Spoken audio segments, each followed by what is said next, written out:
Good evening. This is Health Coach Craig, and I'm a global director with Take Shape for Life, and it's my privilege to bring you this coaches training tonight.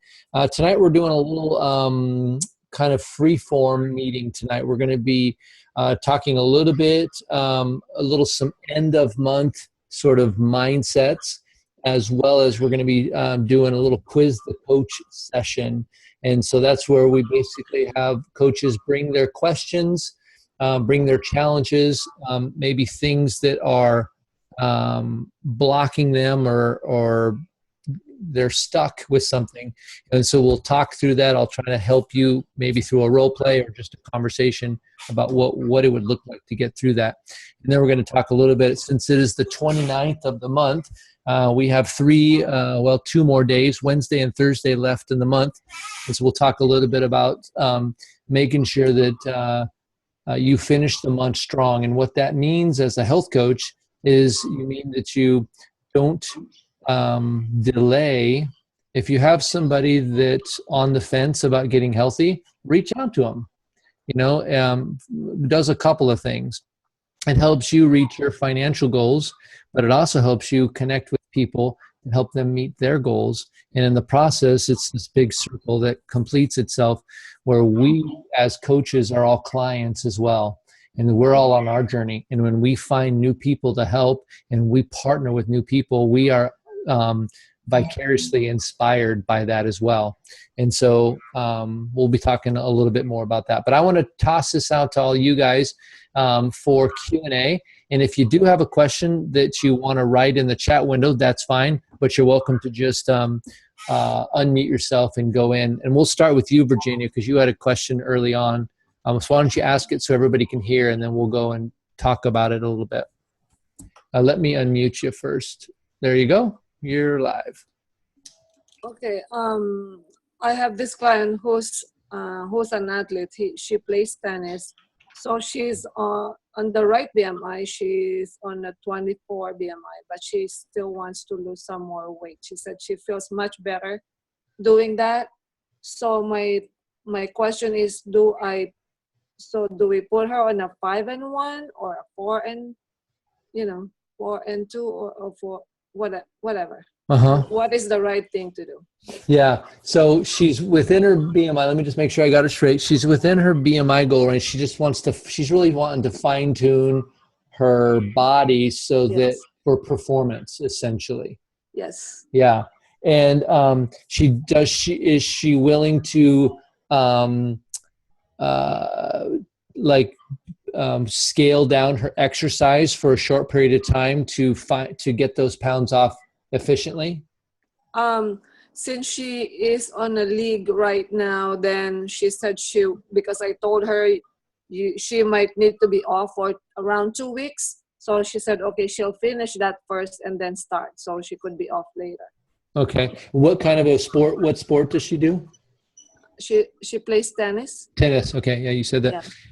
Yeah. So what we can do is, if she can't, like people that can't back off on their exercise, we can do 4 meal replacements and 2 lean and greens. The guideline for that primarily that I've seen is make sure they have at least an hour of exercise per day. So if they're doing an hour or more, a 4 and 2 usually works pretty good.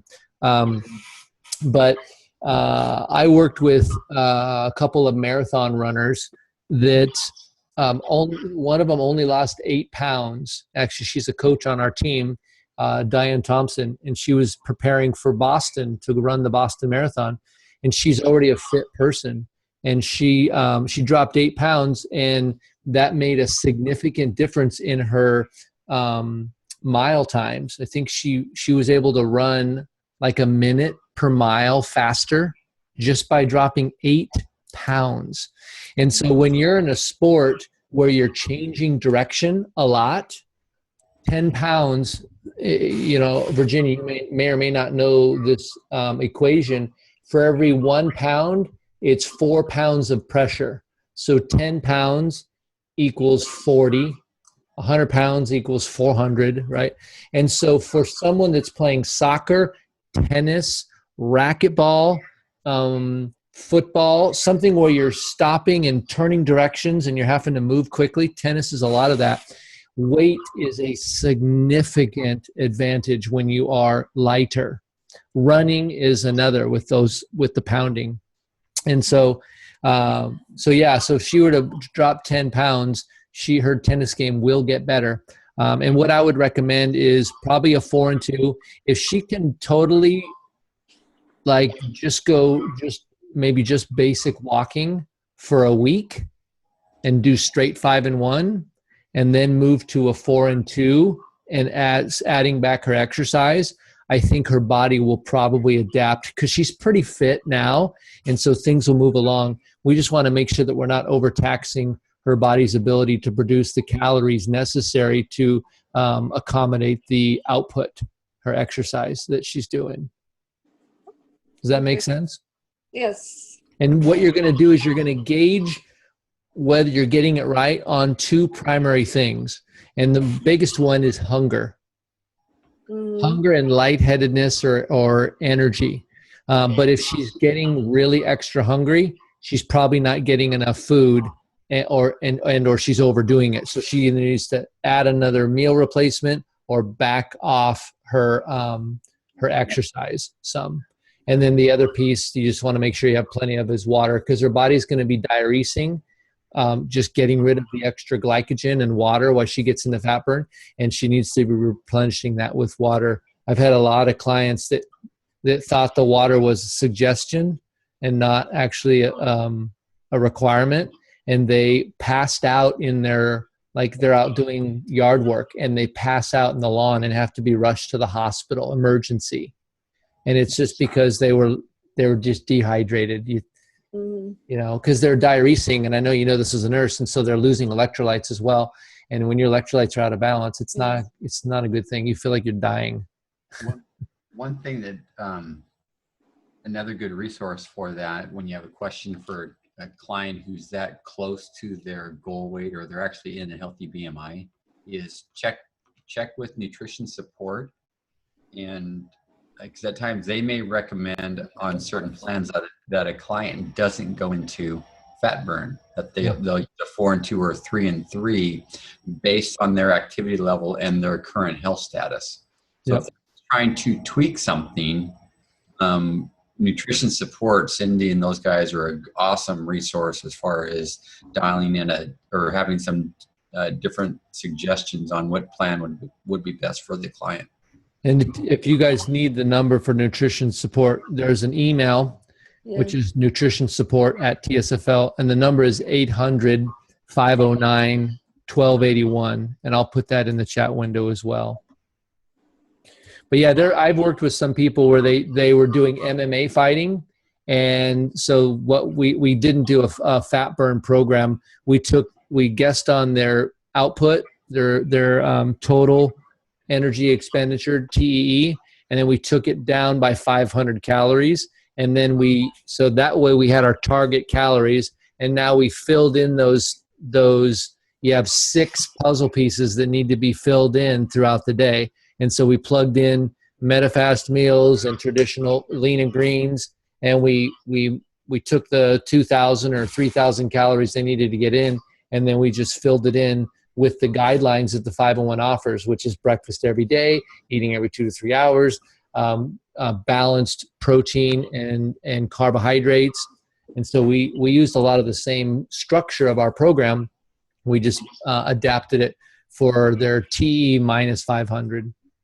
And I have what part of B Slim is that? B Slim? I'm not sure I understand the question. Well, what part of the Be Slim lifestyle is that? Almost all of it. It's breakfast every day. It's exercise. Yeah. It's one in particular. Oh, the plan is individual. Yeah. Oh, I get it. Yep.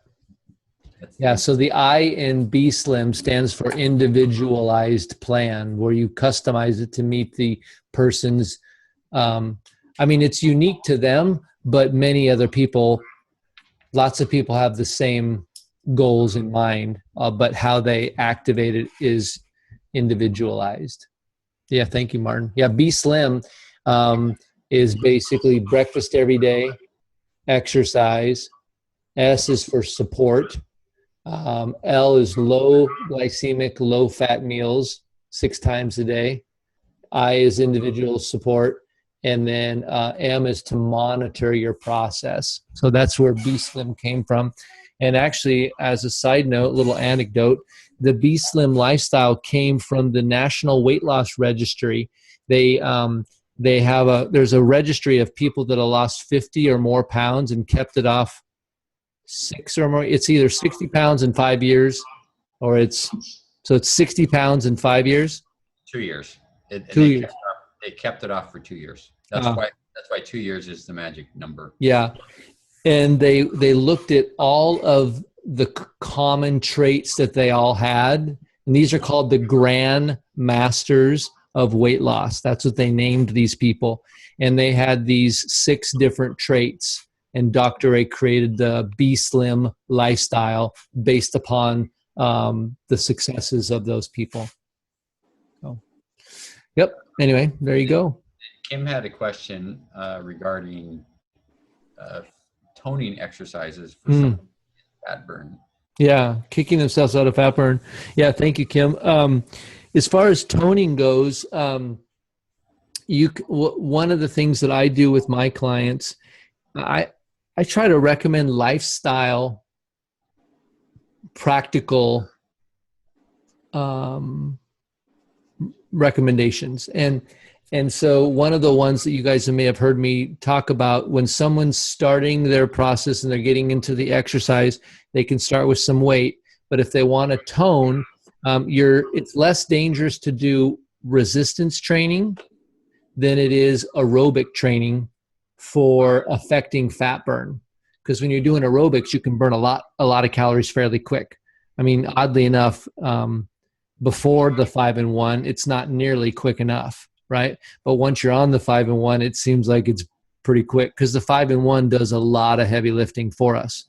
You know, think about it. The 5-in-1, when it's processing fat, it's processing 2,000 to 3,000 calories a day, because one pound of fat is 3,500 calories. And people on this program regularly lose a pound of fat a day. You know, sometimes it's maybe 3 to 4 pounds a week. Well, each one of those pounds is 3,500 calories. So it's a lot. It's very hard to burn that kind of calories through exercise. So one of the ones that I recommend, I call them the 10s, and it's basically 10 push-ups or planks. So you can do a plank for 20 seconds, rest, and do 10 of those.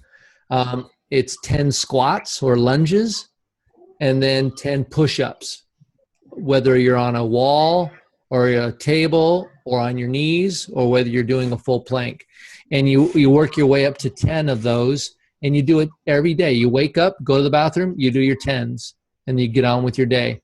And you'll start to build some strength, some density to your muscles. And the beauty of it is you'll never tell yourself you don't have enough time to do it, because it doesn't take more than about 10 minutes. And do it in the morning for a week, and then the next week work up to morning and night. And then you can add, like, once you get 10 fast, then switch to 10 slow. So when you're doing your lunges, go down slow and then back up slow. So take like 10 seconds to go down and 10 seconds to come back up. Once you can do 10 of those, then maybe you go fast again and you go to 15. And so just kind of play with it, because you're going to get stronger. And the neat thing about that is that means it's working. When 10 is easy, it's because you're stronger. Good job. Yeah. So Craig, is there any kind of a magic, just like amount of time or anything like that with those exercises? Like you need to keep it within while you're on the 5-in-1 or anything like that? They say 45 minutes of exercise. And so I would say, definitely stay within 45 minutes. You're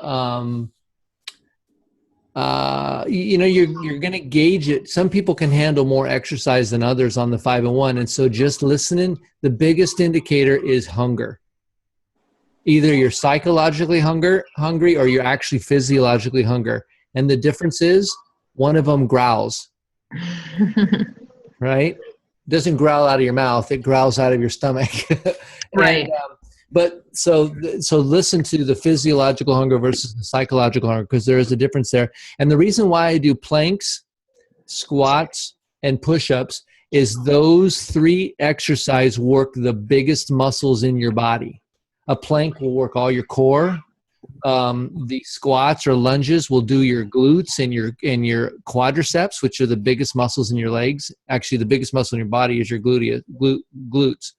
And then with the push-ups, you'll do your pectoralis, and that's the biggest muscles. So they're easy to do, and they work big muscle groups, so they get a lot of return on your investment. Okay, I think that's really helpful. I know for me specifically, I purposely kept my exercise fairly minimal, just walking in that while I was on the 5 and 1. And it wasn't until transition or maintenance that I brought in some of the more strength training modes. And it was, I found that to be a challenge because I thought I was where I wanted to be when I transitioned. And then as I toned, it was like, oh, maybe I should have stayed on a little longer or something like that. So it's nice to have a concrete way of encouraging our clients to do that along at the same time, so they know, yeah, this is where I want to be. Yeah. And one other thing that I've done too is if you have stairs in your house, this is for, I try to make this so practical to try to take any excuses out, because I love exercise and I still come up with excuses all the time, right? Anytime my body has to do work, my mind gives me an excuse why that work is not a good thing. It's just kind of the voice in my head. I call it my doppelganger, right? It's just that voice that sounds like me, but it's not really me. And another thing you can do is if you have stairs in your house, you can do like up the stairs, down the stairs 10 times, take a minute break, and work up to where you can do 10 of those. You know, and that's just in your house. Sometimes people will, if they have to go to the bathroom, they'll use the bathroom on the second floor. If they're downstairs, they use the upstairs bathroom. If they're upstairs, they use the downstairs bathroom. You can do that at your work as well. You build these little things in, and it's good for you. How about stomach crunches? Yeah, when you do planks are going to get your stomach muscles and your back muscles together. Do you know what a plank is? Have you seen what a plank is? Yeah. Yeah, plank is it's your elbows and your wrists are on the ground, and then you're just straight Straight across with your toes. You can do your toes. You can do them on your knees. A full awesome plank, is arms out and crazy, but you can do them on your knees if you can't do a full plank, and work up to that. But that's going to contract the back muscles. It does everything. It does like your whole body. And so it's pretty awesome.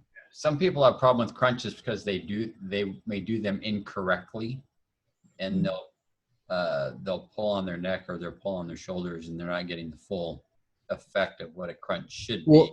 And it doesn't do your obliques. I mean, it kind of does. It's the rectus abdominis, which is the ones that go straight down the center, versus your obliques and your serratus and all these other type of muscles. So I personally think that planks are harder, and I think they get more done. And then raise a leg on a plank and see how if you Google plank varieties, you'll see lots of crazy planks. Yeah, you can add some difficult. One thing that I do, and I ask the clients too when they want to start exercising, is what do you like to do? Yeah. What do you have an interest in? Because if they don't like weights, they're not going to do them. Mm-hmm. Yeah, I heard someone say, this is a trick question. What's the best exercise in the world? And you let people come up with all their ideas. And the answer is the one that you do. Mm-hmm. That's the best exercise in the world. And so the point of that is it doesn't really matter. It's about the doing of it. It's not the what you're doing. My son and his wife, it's really weird to say that. My son and his wife, he just got married in December, but they love going to bouldering because there's lots of conversation while you're waiting for your arms to not hurt so bad. And then it's challenging, and they, it's not a big strength. There's lots of balance and technique involved, and so they love to go bouldering as an activity that they do. And so again, Virginia. Oh, no, continue. Sorry.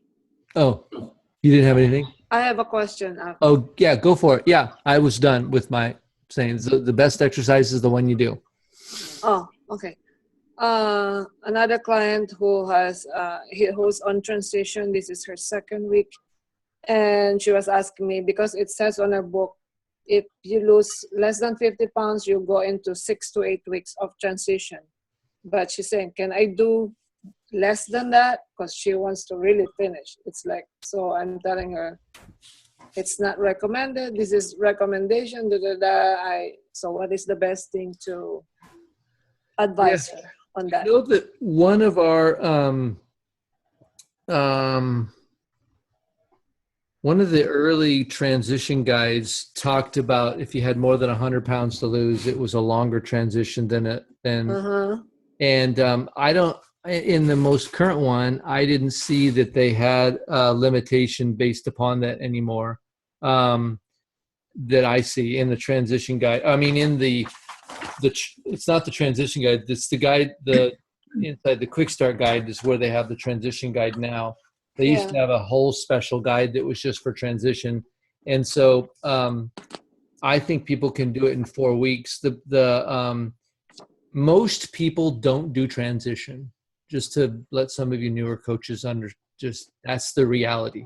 They get to the end of the diet and go back to the Gain It program.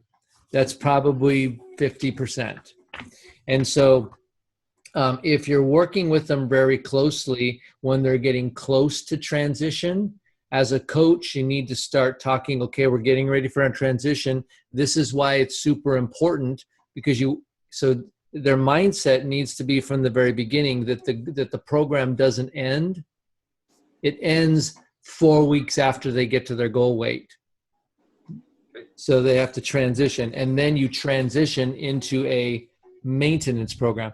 Because anyway, so it's just a little bit tricky, but if you get people in the mindset that they're going to transition by the book, what it ends up doing is it's more of a psychological transition than it is a physiological transition, where they slowly increase their calories intentionally, and that helps them not to slip back into their old ways quickly. That's what I find. Kim and Martin, you've been coaching for a while. Do you have any comments on that specifically? Yes, I have a couple of clients that went right into Yahoo, I'm done, and came back.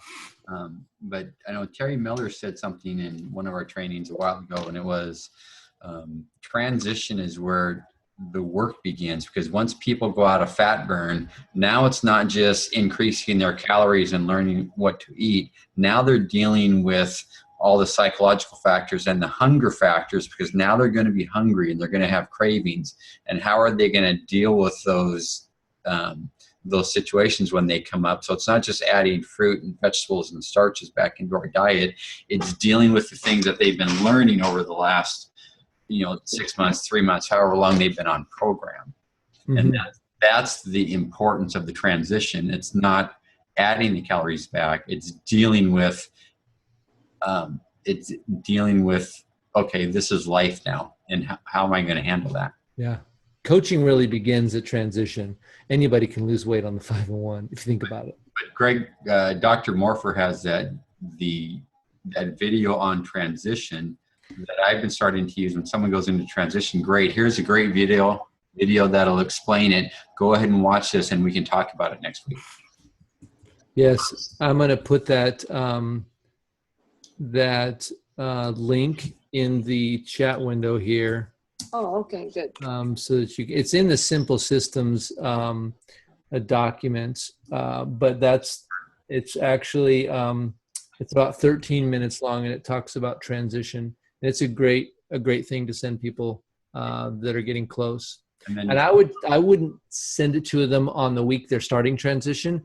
I would send them like 10 pounds when they're within 10 pounds. So they cast some vision about what's to come.